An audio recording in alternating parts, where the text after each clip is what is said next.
What's going on, YouTube? This is Mag Dog TV coming back with another one. Browns insider Mary Kay just reported that Tommy Rees, offensive coordinator, could take over the play calling from Kevin Stefanski, and then that could leave Shedeur Sanders changing over from Dillon Gabriel. We also have more information as far as what the hell is actually going on between Shedeur Sanders and Kevin Stefanski. We're going to talk about all that in this. Every other city I go, from Colorado to the Bayou I go.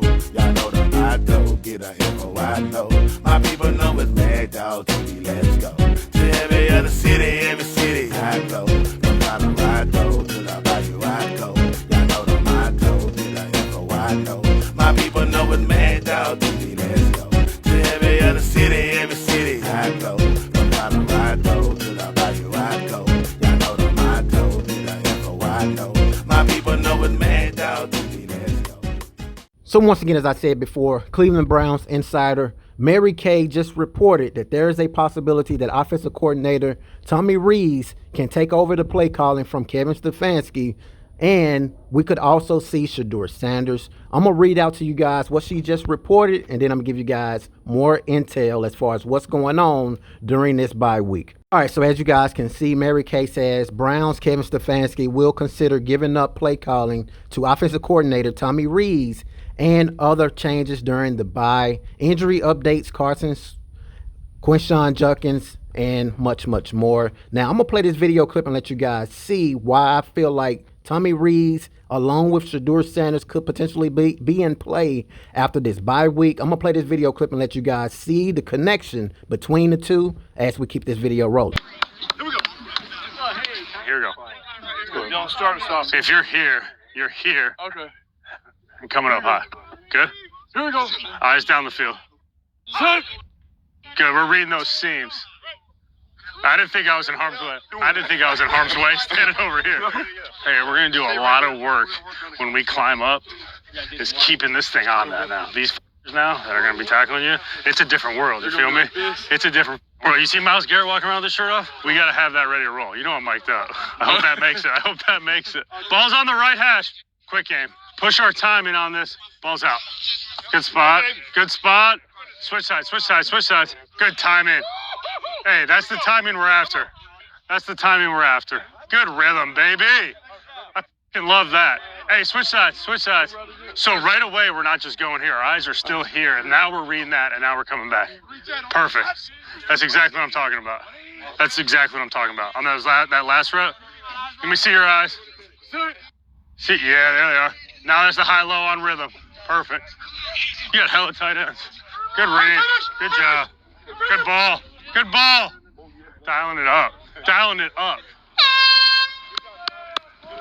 Good job for day one, baby. Good job. Hey, good guys. Good job for day one. Good job. Good first day. Really good first day. QB's on 3. 1, 2, 3. QB. There is something definitely to be, kind of feeling good about if there is a change with offensive coordinator Tommy Rees. If he's calling the plays, I would potentially love to see that switch of quarterbacks between Dillon Gabriel and Shedeur Sanders. Now, no doubt about it, there is something strange going on in Cleveland. I think we have an inside war that we really don't know what war is going on. Is it Andrew Berry versus Kevin Stefanski? Is it Shedeur Sanders versus Kevin Stefanski? There's a lot that's definitely going on right now behind the scenes that we do not know about. I'm going to play this video clip and let you guys hear these two reporters, along with Tony Grossi, give us a little insight as far as what could potentially be happening right now during this bye week ahead of the New York Jets. There is something going on here that is weird, strange, and dysfunctional. Because the answers to the questions and the logic from the moment they drafted him to right now, there are all these incongruencies and inconsistencies. Why did they take him in the 5th round? Why was he still there in the 5th round? Did he really want to come here? Would he rather have gone somewhere else? Who drafted him? Who really wanted him? Why didn't he get any reps and opportunities in training camp when he's the more talented guy and Dillon Gabriel is the less talented guy? It's more than meets the eye. It's Brown's dysfunction at its finest. And I'd have thought that at some point here, the Haslams would have learned their lesson about doing things like this. But I guess they're just incapable of doing that. It seems like we're back there. All right, Tony, I wanted to start this off today asking about Kevin Stefanski and Shedeur Sanders because it seems like, well, there's a perception out there in the national one. I'm not saying it's correct that Shedeur's not Kevin's guy and Dylan's his guy. And first of all, I want to ask you, what do you think about that perception? And then also, it's not Kevin doesn't really seem to do anything to dispel the notions that Shedeur's not his guy. Yeah, I was going to say that part of that perception is because of the way Kevin answers questions about Shedeur. Like yesterday when Mary Kay Cabot asked him about Shedeur, he said, "I'm not thinking about that. I'm focused on now." Well, now is what the question was. I mean, is it now time to get Shedeur ready? And yeah, I think Kevin's curt reply gives off the perception that he doesn't like Shedeur. I don't think it's that. I don't think it's personal. Again, I do agree that Dylan Gabriel is more it was his quarterback, in this draft. Again, they did not think they were going to find their franchise quarterback in this draft, but they wanted to draft at least one. And the first choice was Dylan. And I think Kevin had a large role in that. And he might not have had the same role in the selection of Shedeur. And just go back. I mean, he's the one who controls who gets first team snaps, second team snaps, third. Yeah, here we are in approaching the month of November, and Shedeur Sanders still has not received snaps with the first team offense. That is the direct dominion of the head coach. Yeah.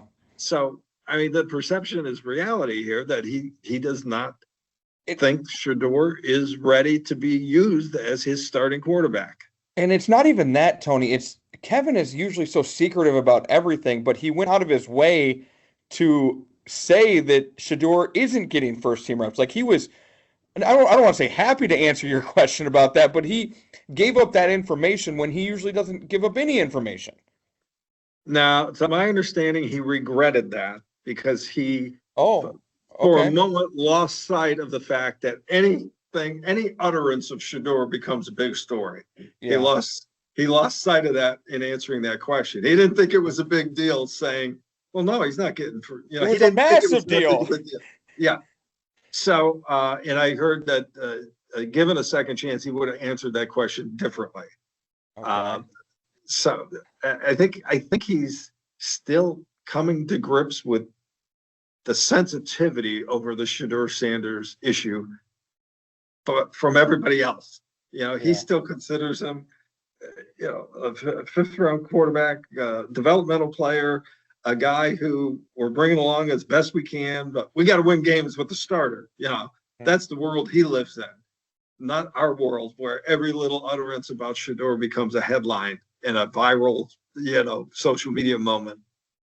Well, Tony, the thing here is, if they don't start, if Kevin keeps going on this and they don't start Shedeur sooner, or even give him practice reps, and Gabriel continues to look poorly, like what can he say to kind of justify it?